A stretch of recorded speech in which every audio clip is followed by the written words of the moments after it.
Hi and welcome to the Sabbath School lesson for the 1st of September 2012. The title is The Mystery of Iniquity. The Bible tells us of two mysteries, the mystery of godliness and the mystery of iniquity. The mystery of godliness, how can a carnal sinner, someone who's at enmity with God, be converted and become a child of God? That's amazing, to become godly, the mystery of godliness and how Christ was manifest in the flesh. But how someone can reject that is a mystery also, the mystery of iniquity, to hang on to sin, to hang on to transgression and reject God's love and God's law. Indeed, amazing mystery. And we're considering here the mystery of iniquity. And as we consider this, if we look in question 1, we see that Satan has a large confederacy, his church. Christ calls them the synagogue of Satan because the members are the children of sin. So this church of Satan, it's something that isn't necessarily the satanic church where people go to, but these people who are part of Satan's church are actually used to leaven God's church. And the purpose of this confederacy in question 1, we see that the members of Satan's church have been constantly working to cast off the divine law. And how do they do that? How is this purpose to cast off God, the divine law? They confuse, it says, and confuse the distinction between good and evil. Confuse the distinction between good and evil. What sort of people does he use to do this? Obviously the members of his church, but if we look in question 2, it says, through apostasy, fallen men and fallen angels are in the same confederacy, leagued to work against good. They are united in a desperate companionship. Through his evil angels, Satan contrives to form an alliance with professedly pious men, and thus he leavens the church of God. So in Satan's efforts to pull down God's law, and he has a confederacy of people, these are members of the church of Satan, he uses these, but yet they're professedly pious. And he leavens God's church. So is it possible that there could be pious people in the church of God that are actually used of Satan in a most profound way? Obviously it is, because that's what this statement says. And it is the case today, but it also was the case when Catholicism came to power, because Catholicism, if you do trace it right back, was once the apostolic church. But what happened was that the members, the children of the apostles and the new converts remodeled the cause, and it was a slow, subtle, sly change and shift by professedly pious men that actually built what we have today as the Catholic Church. And so, while ever it happened then, it happens today, just in a shorter time period. It doesn't eventuate into such a big thing as Catholicism, but in reality is just as bad, because it's still sourced from Satan. So this mystery of iniquity, the aim is to break down God's law. How do they do it? They confuse between right and wrong. They use pious men, professedly pious men, to do this work. And if we looked at question 6 in Colossians chapter 2 and verse 8, it says, "Beware lest any man spoil you through philosophy." So the confusing of the defining line between right and wrong, black and white, often is done through philosophy. And I recall when I was in a youth camp and the minister of the church decided to ask a lot of questions. These were hypothetical questions, scenarios that are extremely, extremely rare. And the scenario was put in a way that you had a choice of two wrongs. But it was put in such a light that one wrong made the other wrong actually right. And I remember this when I was young, and going through these questions, you had to answer them yes or no, or you had to answer them, what would you do in the hypothetical things, which is absurd, because how do we know what we'll do in a hypothetical situation when Christ has promised that when you are tempted, there will be a way of escape at that time. So it's to try and work out what you do in a hypothetical situation is purely a waste of time. But the person who had done their theological degree in university and became a pastor thought that this would be a good idea to exercise the young people's minds, but all it did was, I came away thinking, wow, so wrong isn't necessarily wrong. And it all depends, because wrong could be right and, well, right could be wrong, who knows? And so all that philosophy, and this person who was very professedly pious man, all he did to all the young people was just confuse the distinction between good and evil. And so this is how Satan uses it today. And so coming back into question 1, what is the result of this working? It says, Satan is working with great power in and through the children of disobedience to exalt treason and apostasy as what? As truth and loyalty. Wow. How can you take treason and apostasy and actually make them look like truth and loyalty? And so it is vice versa, that if treason and apostasy is seen as truth and loyalty, then truth and loyalty would be seen as treason and apostasy. And so it happens today in the current situations that people who want to be loyal to God are labelled as apostates and being in treason. What mentality causes this switch to take place? How can this even happen? And when we look back at history, when we look back at the Dark Ages, we can actually see how it happened in a very obvious way by seeing it at a distance. But it's not so easy to discern it when it's very close up, when you're in the church.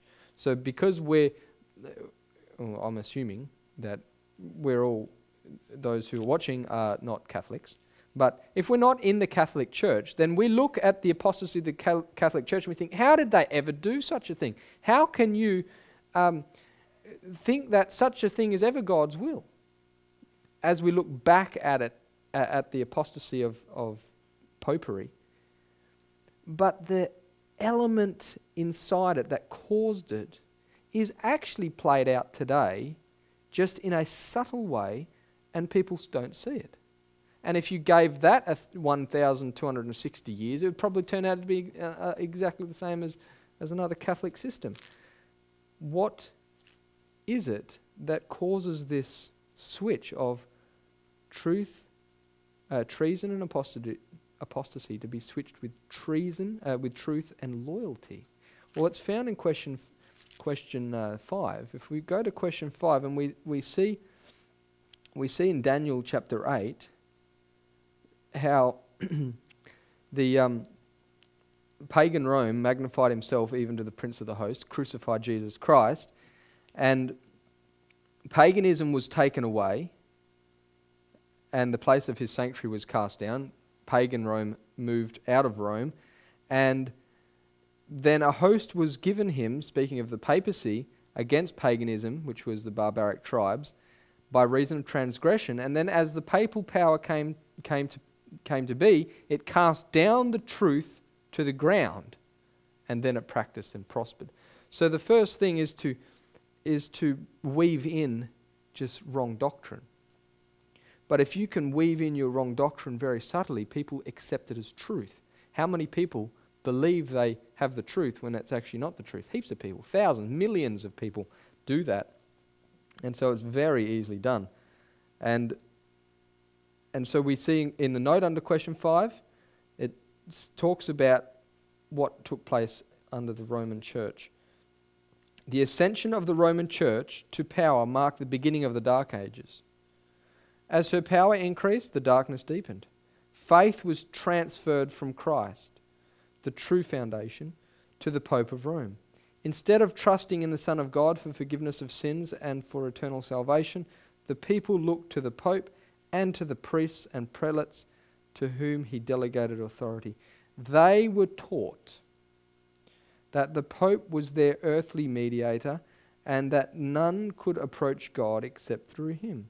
And further, that he stood in the place of God to them and was therefore to be implicitly obeyed. Now, it must be remembered that the papal church did not evolve in one day. This actually took many, many years to actually get to this point. Hundreds of years. Slowly, the mentality changing. But the mentality was that there was the minister or the ambassador for Christ, and the Bible teaches that if you're an ambassador for Christ, then you're in Christ's stead. And it's all through the scriptures that God's ministers are his representatives. And as that is emphasized, and God's ministers must be listened to, and all these things is emphasized, over time it starts to leaven, and it gets to the point where they just simply must be implicitly obeyed. And as this takes place, soon people start looking to man instead of understanding that there is a sanctuary in heaven and that the head of every man is Christ in the sanctuary. And so this is what happened. Implicitly obeyed, because doesn't God speak through his church? Of course he does. Now, how many steps do you have to take before you get it to the point of the Roman Catholic mentality? Not many at all. Error lies very close to truth. And so, if that reliance upon the church ministers and church officials is emphasized and really brought forward to bring the people together, then if there is someone who actually stands up for truth and righteousness, then they would be called they're apostates. They're treason against God's church, which is exactly then everyone looks, they're being apostates. And there you have exactly what Satan had wanted to do. You can have loyalty to God, and yet it's seen as treason in the eyes of man. Very interesting. And how does this happen? It all happens by losing sight of the sanctuary and of the Sabbath. And so we see in question 3 the switching of the signposts. In question 3, the papal church, it showed its authority by changing a day. And by changing a day, it proved its authority. It changed times and laws, as it said there in Daniel chapter 7 and verse 25. And if we just, I'll just read in the note under question 3 a little bit down. It says, I will work at cross purposes with God. I will empower my delegate, the man of sin, to take down God's memorial, the seventh-day Sabbath. Thus will I show the world that the day sanctified, blessed by God, has been changed. The day shall not live in the minds of the people. I will obliterate the memory of it. That's what Satan's work was, to blot out the Sabbath in its true meaning, not just that you go to church on Saturday, but the meaning of the Sabbath, the memorial that is to cause our minds to turn to God. He will obliterate that out of people's memory. And because he wanted to obliterate it out of people's memory, God started the commandment with remember. I think that's quite, has a lot of foreknowledge of God there, why he started the fourth commandment with remember the Sabbath day to keep it holy. And so if Satan wants to obliterate the Sabbath out of the minds of the people, he has to obliterate the mind of the sanctuary. Because what is in the sanctuary? Let's go to the meditation. At the end of the meditation, notice this meditation, very interesting, of what the sanctuary message really brings forward. Many and earnest were the efforts made to overthrow their faith. None could fail to see that if the earthly sanctuary was a figure or pattern of the heavenly, the law deposited in the ark on earth was an exact transcript of the law in the ark in heaven, and that an acceptance of the truth concerning the heavenly sanctuary involved an acknowledgement of the claims of God's law and the obligation of the Sabbath of the fourth commandment. If we're going to look at the sanctuary, then we are obliged to observe, to take notice of the Sabbath day, because there it is in the law of God. You have to remember it then. You're seeing God's law. It brings your mind to God's law in a present day setting. Not back in the Jewish dispensation, but forward into the Christian dispensation, into the sanctuary in heaven. And so because of that, there has been this work to cast down the sanctuary to the ground, the truth to the ground. The sanctuary truth is to be trodden down. And so it was, and we see this in question 4. It says, Daniel 8:13 and 14, Then I heard one saint speaking, and another saint said unto that certain saint which spake, How long shall be the vision concerning the daily and the transgression of desolation, to give both the sanctuary and the host to be trodden under foot? And he said unto me, Unto 2,300 days, then shall the sanctuary be cleansed. So this text is, the question was the paganism and papal persecution. God's people in the Jewish times were persecuted by pagan powers, and the Christians by papal powers. And how long would the sanctuary and the host be trodden underfoot? What was the answer? Unto 2,300 days. Then the sanctuary would be cleansed. So we understand that the end of the 2,300 days is 1844. Then it would be that the sanctuary message would no longer be trodden underfoot.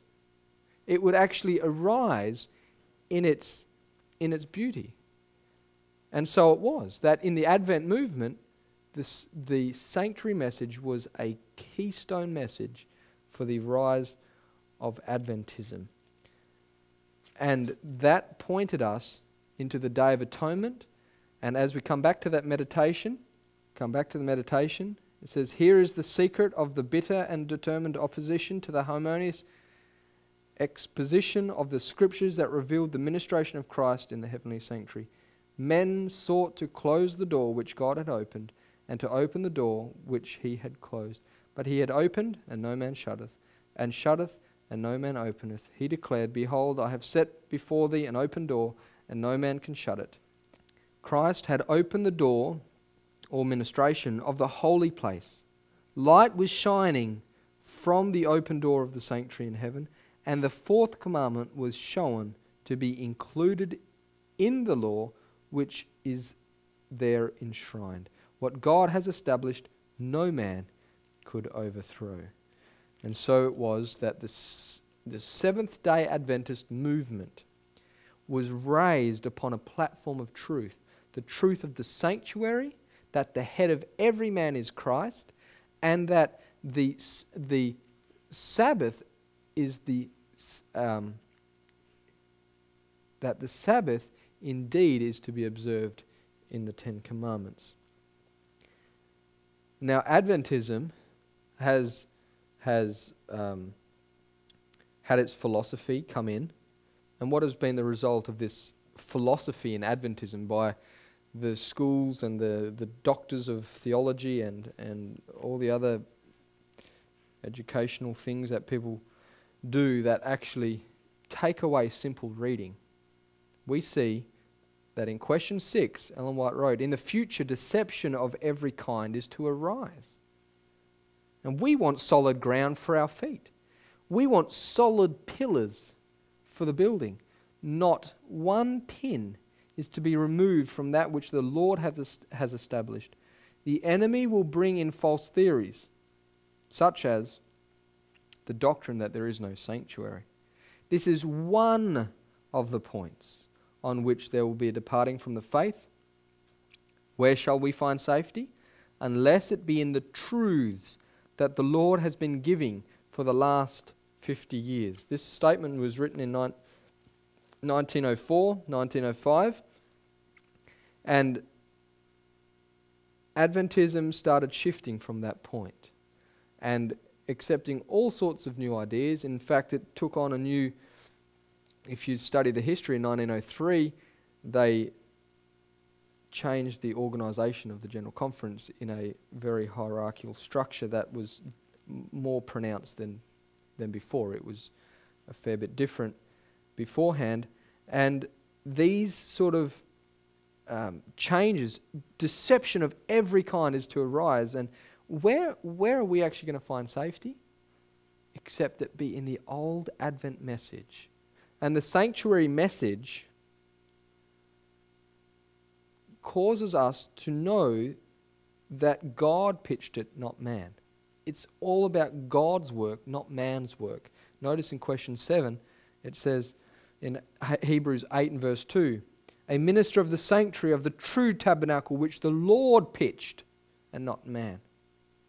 It turns our mind away from man to God. And in doing that, how is that to actually impact us? How does this sanctuary message impact our local churches today, how we run church today? What power is to pervade from the sanctuary into all our meetings? How is this actually going to be very practical? Let us look in question 7. And Testimonies to the Church, volume 6, under question 7, it says, "The church of God below is one with the church of God above. Believers on earth and the beings in heaven who have never fallen constitute one church. Every heavenly intelligence is interested in the assemblies of the saints who on earth meet to worship God. In the inner court of heaven, they listen to the testimony of the witness for Christ in the outer court on earth." Now, when I read that, wow, that really affected me. What is this saying? That the church on earth is one with the church in heaven. That is one church. And as we come to worship, the church in heaven is very interested in what is happening in the church on earth. In fact, they sit in the inner court in heaven and they witness and listen to the testimonies of witness for Christ on earth. So have you thought that when you go to church, heaven is watching how your church runs, how our church runs, how all the local churches actually function? The head of the church is watching the whole time. He's there. He is seeing. He is listening. And not just him, but every intelligent being in heaven is observing how every local church functions in their services. Shouldn't that impress the church in a heavy way? That when we come before God, we're like on a big screen in heaven and they're all watching us. You know, they're all listening to what we have to say. We are speaking before the universe, before the intelligent heavenly universe. And if we let that sink in, I believe it would really wipe away a lot of hypocrisy, because God sees through and through. And so it really calls us not to have a man over us and quick, oh, this pastor's coming, we better all behave, or, make it look good because we've got visitors coming, and let's all behave because we've got visitors coming. And all this hypocritical sort of religious activity needs to be swept out the door. We are worshipping God, and whether there's 2 people or 200 people in the church, God is there observing. And we need to take that seriously. This is the sanctuary message. I mean, it's larger than that, but this is one point that the lesson brings out. And if we let this absorb our atmosphere, I believe it will make a good impress, because these messages is what people want to get rid of. That there is no law, there's no standard, wipe it out the door. But God is the head of the church. And I pray that this lesson will have an effect upon you as it has upon me. And I pray that we can worship God in spirit and in truth, and worship Him in a way that is acceptable before Him. This is my prayer. In Jesus' name, amen.